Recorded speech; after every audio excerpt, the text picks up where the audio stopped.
చివరికి కట్టే మేస్త్రీలు కూడా ఒక ఇల్లు కట్టాలంటే మేస్త్రి కాంట్రాక్టు 3,20,000 అయితే తప్ప ఇవాళ ఆ ఇల్లు నిర్మాణమయ్యే పరిస్థితి. అంటే 3,20,000 రూపాయలు మేస్త్రికి ఇచ్చి 6,000 రూపాయలు పెట్టి ఒక ట్రాక్టర్ ఇసుక కొనుక్కొని 4,000 5,000 రూపాయలు పెట్టుకొని ఒక ట్రాక్టర్ కంకర కొనుక్కొని ఇవాళ పెరిగిన 330 రూపాయల సిమెంట్ ధరతో ఇవాళ పెరిగిన ఐరన్ ధరతో ఇల్లు కట్టుకునే ప్రసక్తి లేదు. ఎవరు కట్టుకోగలుగుతున్నారు? ఓ 5-6 లక్షల రూపాయలు కలేసి కట్టుకునే వాళ్ళు కావచ్చు, ఓ 5-6 లక్షల రూపాయలు అప్పు పుట్టే వాళ్ళు కట్టుకుంటుంది తప్ప నిజమైన పేదవాడు ఈ 5 లక్షలతో ఇల్లు కట్టుకునే ఆస్కారం లేకుండా పోయింది. కాబట్టి ఇవాళ ఎక్కడన్నా కొద్దిగా లేపుకొని ఇచ్చిపెట్టుకున్న వాళ్ళు ఎవరైతున్నారో అలాంటి వాళ్ళకు కూడా అలొకేట్ చేయమని చెప్పడం జరిగింది.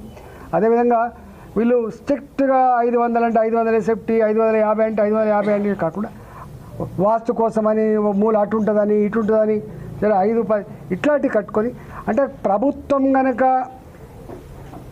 ఎలిజిబిలిటీ లేని వాళ్ళకు రాకుండా ఉండాలంటే పక్కా చేయగలిగే సత్తా ఉంటుంది ప్రభుత్వం దగ్గర. పెద్ద ఇష్యూ కాదు. మన దగ్గర పెద్ద ఇంటెలిజెన్స్ వ్యవస్థ ఉంటుంది, మన దగ్గర అనేక రకాల సంస్థలు ఉంటాయి. మీరు ఒకటికి రెండు సార్లుగా సంపూర్ణంగా ఎంక్వైరీ చేసి ఇలాంటి సమస్యలన్నీ కూడా తీర్చి డబుల్ బెడ్రూములు వెంటనే కట్టించే ప్రయత్నం చేయమని చెప్పి కోరినప్పుడు తప్పకుండా మేము త్వరలోనే ఇవి పూర్తి చేయాలనే సంకల్పంతో ఉన్నామని చెప్పిండ్రు. డెఫినెట్గా అది అయితే అని చెప్పి భావిస్తూ ఉన్నాం. అదేవిధంగా ఇక్కడ జవహర్ నగర్ ఉంటుంది మా దగ్గర.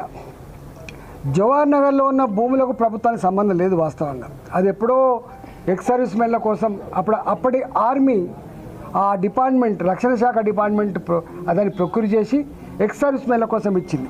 కొద్దిమందికి ఎకరాల కొద్ది ఇచ్చింది, కొంతమందికి ఇళ్ళ జాగాల కోసం ఇచ్చింది. కాబట్టి ప్రభుత్వానికి అధికారం లేకపోయినప్పటికి కూడా ఇవాళ దాని మీద యజమాయిస్తోటి అక్కడ ఒక ఇల్లు కట్టుకునే పేదవాడు 2 లక్షలు 3 లక్షలు లంచాలు ఇస్తే తప్ప ఆ ఇల్లు కట్టుకునే పరిస్థితి లేదు.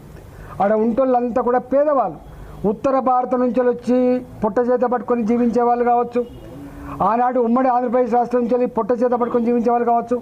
ఒక్క మాటలో చెప్పాలంటే ఇవాళ బ్యాంక్ అకౌంట్లు లేని వాళ్ళు, ఇన్సూరెన్స్ లేని వాళ్ళు ఇలా కంపు వాసనలో ఏ జవహర్ నగర్ డంప్ యార్డ్ అయితే ఉంటుందో పురుగులు పారిన అక్కడ రోగాల బారిన పడ్డప్పటికి కూడా దిక్కు లేక బిక్కుమంటూ బతికేటువంటి జవహర్ నగర్ ప్రాంతంలో నివాసం ఉంటున్న వాళ్ళు ఎవరైతే ఉన్నారో వాళ్ళకు 30 ఏళ్ళ క్రితం 40 ఏళ్ళ క్రితం ఏదైతే ఇల్లు గుడిసెలు వేసుకున్న వాళ్ళు, రేకుల షెడ్లు వేసుకునే వాళ్ళు, ప్లాస్టిక్ షీట్ల కింద ఉన్న వాళ్ళు ఎవరైతే ఉన్నారో వీళ్ళు అక్కడక్కడ పోయి కూలగొడుతూ ఉన్నారు.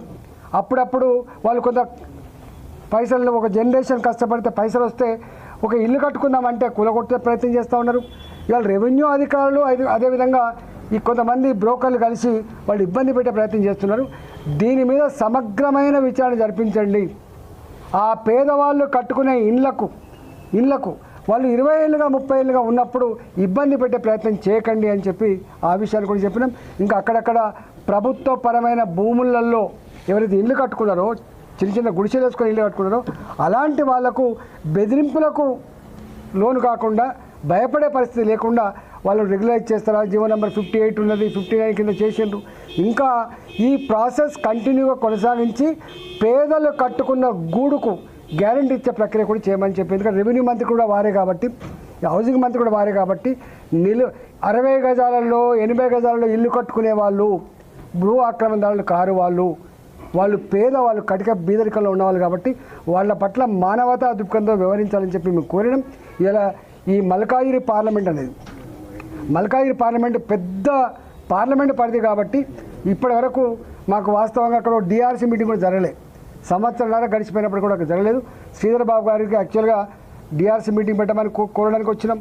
అదేవిధంగా మా జిల్లా ఇన్ఛార్జి మంత్రి కూడా కాబట్టి కొన్ని సమస్యలు అనుకుందాం అనుకున్నాం, వారు కలవలేదు. డెఫినెట్గా మరోసారి ఆ మంత్రులు కలిసి మల్కాజిగిరి 4 లక్షల ఓట్ల మెజార్టీ ఇచ్చి విశ్వాసరీత నా మీద ప్రకటించిందో నా బాధ్యత కాబట్టి ఇలా ప్రజల పనులను చేసే విషయంలో ప్రభుత్వాలు, పార్టీలు ఏవైనా ఉండొచ్చు, కానీ ప్రభుత్వాలు ప్రజలకు పనిచేసేటువంటి బాధ్యత ఉంటుంది కాబట్టి దాన్ని నిర్వర్తించే దాంట్లో బాధ్యతగా నేను ఉన్నా కాబట్టి తప్పకుండా ఇవాళ ఆ సమస్యలు ప్రస్తావిస్తాం, సమస్యలు పరిష్కరించే ప్రయత్నం చేస్తామని చెప్పి ఈ సందర్భంగా తెలియజేస్తాం.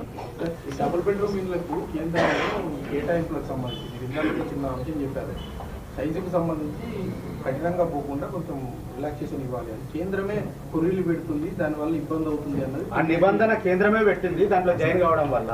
ఒక మాట ఏంటంటే, సరే కేంద్రం ఇక్కడ ఎగ్జిక్యూటివ్ ఏజెన్సీ కాదు ఇది. వాళ్ళు నంబర్ ఇస్తారు, 2 లక్షల 3 లక్షల నంబర్ ఇస్తారు.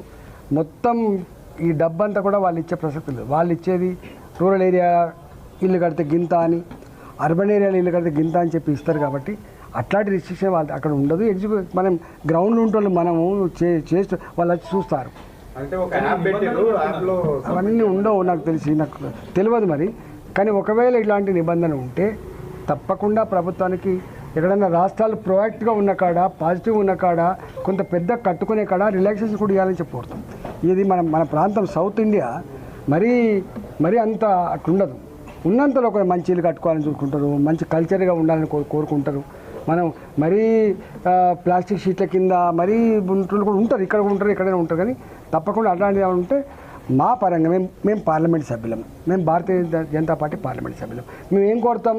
ఎక్కువ ఇల్లు తెలంగాణకు రావాలని కోరుకుంటాం, ఎక్కువ నిధులు తెలంగాణకు రావాలని కోరుకుంటాం. ఇలా యూరియా సమస్య ఉంది, యూరియా సమస్య పరిష్కరించాలని కోరుకుంటాం. కాబట్టి ఇక్కడ ఎంపీలం భారతీయ జనతా పార్టీ అయినప్పటికీ కూడా తెలంగాణ సమగ్ర అభివృద్ధిలో మా పాత్ర